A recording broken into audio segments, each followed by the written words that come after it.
నేనా కొంతమంది ఇప్పుడు నేను సైకాలజీ చదువుకున్నా కదా, నేను వీడియోలు పెడతా అంటే నీకు అవసరమా వీడియోలు తీసేకి ఏం అవసరం అని అడుగుతున్నారు. అది చేయడం మంచిదే కదా, ఎవరి ఇష్టం కొద్దీ వాళ్ళు చేస్తుంటారు మామూలుగా.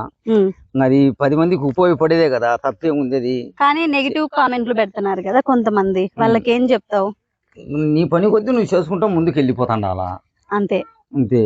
మరి నెగిటివ్ కామెంట్లు పెట్టేవాళ్ళు అదే కాంబినేషన్ మామూలుగా ఉంటుంది.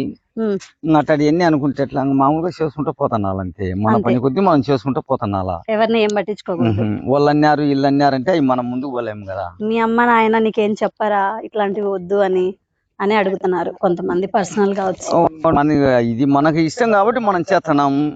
వాళ్ళు మామూలుగా తెలియని వాళ్ళు మామూలుగా ఎన్నో అనుకుంటుంటారు.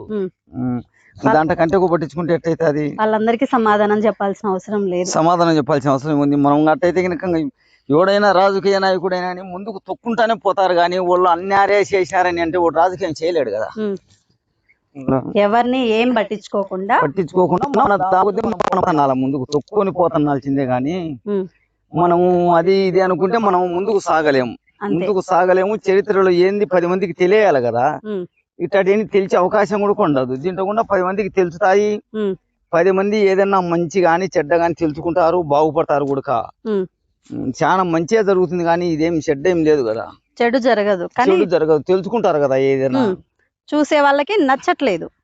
10 మంది ఏదైనా తెలుసుకుంటారు, ఇది ఎట్లా ఏమి అనేది తెలుసుకుంటారు.